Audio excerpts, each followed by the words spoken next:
Petit déjeuner entre amies.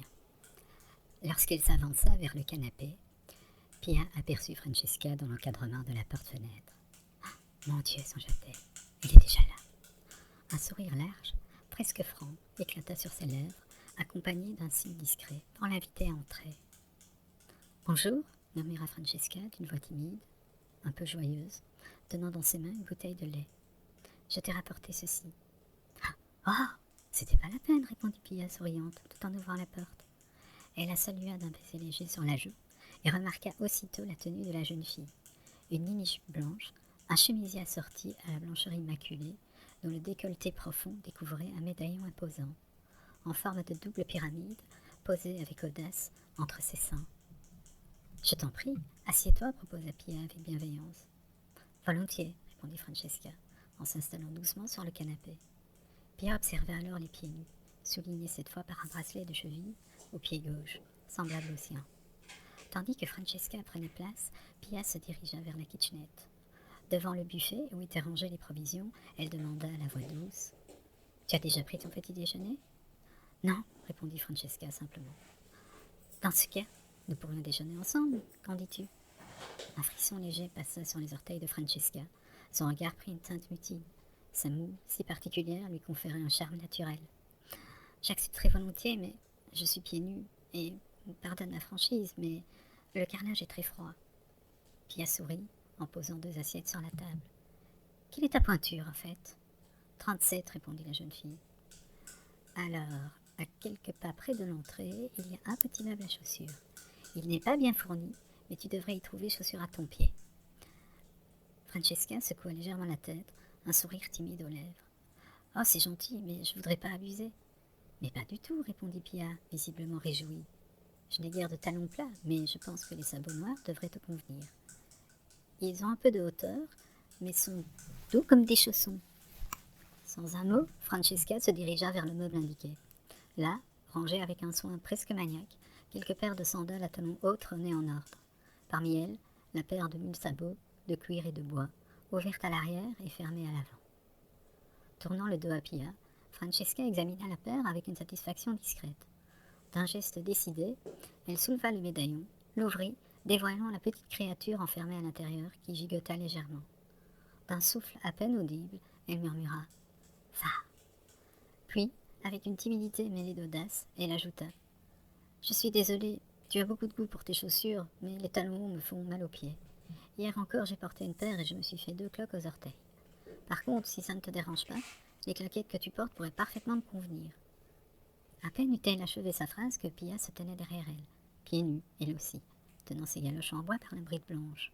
Sans bruit, elle laissa tomber les sabots sur le sol, qui résonna avec un bruit sourd. Francesca se retourna brusquement, surprise. Pia la regarda, un sourire amusé au coin des lèvres, fière de l'effet produit. « Tiens, elles sont pour toi. Tu verras, elles sont très confortables. »« Merci, dit Francesca avec une pointe d'hésitation. Es-tu certaine que ça ne t'embête pas ? » ?»« Pas du tout. Pour ma part, je prendrai les sabots, que je considère comme de simples claquettes. » Pia s'éloigna vers l'armoire. Un éclat de malice dans le regard. La jeune fille acquiesça, puis glissa les pieds dans les galoches, qui lui allaient avec une étonnante précision, comme si elles eussent été façonnées pour elle. Sans jamais quitter Pia des yeux, elle la regarda enfiler ses 1000 sabots. Puis, lorsqu'elle y glissa le pied droit, un cri aigu s'échappa. « Que se passe-t-il » demanda Francesca, surprise. « Je ne sais pas, murmura Pia, en notant prestement la chaussure. « Quelque chose m'a piqué ou mordu. » Elle baissa les yeux sur son orteil, qu'elle examina avec soin. Un petit point rouge trônait là, minuscule, mais bien visible. D'un geste vif, elle secoua le sabot et une petite araignée s'en échappa, tombant sur le parquet. L'araignée, écrasée sous la pression du pied, avait dans un ultime réflexe infligé une morsure à l'agresseur. « J'ai été mordue par une araignée, dit Pia, comme si ce fait était tout à fait insolite dans son existence. Jamais cela ne m'était arrivé. »« Mon Dieu !» s'exclama Francesca, les yeux grands ouverts. « Il ne faut pas laisser cela ainsi, il faudrait désinfecter ce pied au plus vite. Pia, allonge-toi sur le lit, je reviens tout de suite. Tu as une pharmacie ici ?»« Oui, bien sûr, répondit Pia avec un sourire tranquille, mais c'est nullement nécessaire. »« Si, c'est nécessaire, insista Francesca avec une gravité forte. Je connais des gens qui sont morts à cause de piqûres d'araignées. »« Eh bien, dit Pia en riant doucement, tu es pour le moins rassurante, toi. » Dans la pénombre dorée de la chambre, les rideaux épais laissaient filtrer une lumière opale. adoucie par la bruine qui s'écrasait mollement contre les vitres. L'air sentait l'iode et une moiteur discrète, une présence saline qui imprégnait les étoffes et s'insinuait dans les meubles anciens. Sur le papier peint défraîchi, de fines taches claires s'étaient formées avec le temps, comme des empreintes laissées par l'air du large.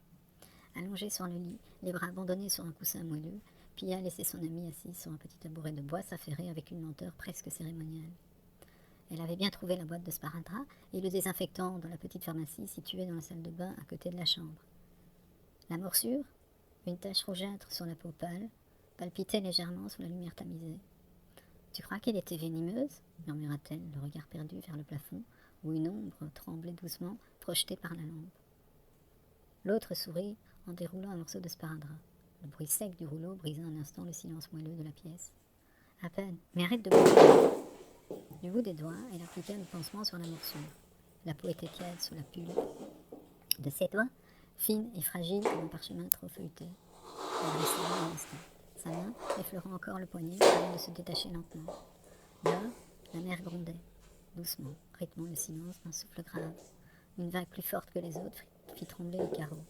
Elles s'échangèrent un regard, un sourire à peine esquissé, puis replongèrent dans leur torpeur cotonneuse.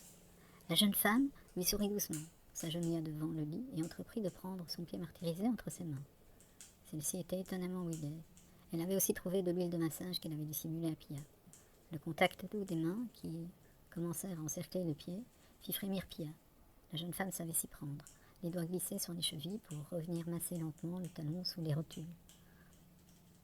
Elle engonçait le pied entre ses mains expertes, ce qui réchauffa le bas-ventre de Pia en même temps que son pied meurtri. Les pouces étirèrent sa voûte plantaire avec une dextérité. Pia gémit doucement, lui demandant « Oh, Francesca, je t'en prie, tu n'es pas obligée de faire ça. »« Tu n'aimes pas ?» dit Francesca avec un sourire mutin. « Si, c'est divin, tu fais ça vraiment très bien. »« Merci, dit Francesca sans la quitter des yeux, tout en déposant un petit baiser sur l'orteil soigné. « Il paraît que ça guérit plus vite. » Pia laissa échapper un « oh » de surprise, une plainte à demi étouffée qu'elle réprima aussitôt en mordillant sa lèvre inférieure. Une sensation nouvelle, étrange, s'était éveillée dans son bas-ventre, y déployant de légers papillons invisibles. Lorsque la langue fine de Francesca s'enroula délicatement autour de son orteil, puis glissa avec une lenteur exquise le long de l'ongle du gros orteil, un frisson parcourut tout son corps. Un gémissement plus sonore s'échappa d'elle, vibrant, suspendu entre désir et retenue. Sous l'assaut tendre et patient, Pia sentait l'extase se profiler, cette vague implacable qu'elle tentait de contenir, de détourner, mais qui se mouvait imperceptiblement sur le lit pour ne pas céder à l'abandon.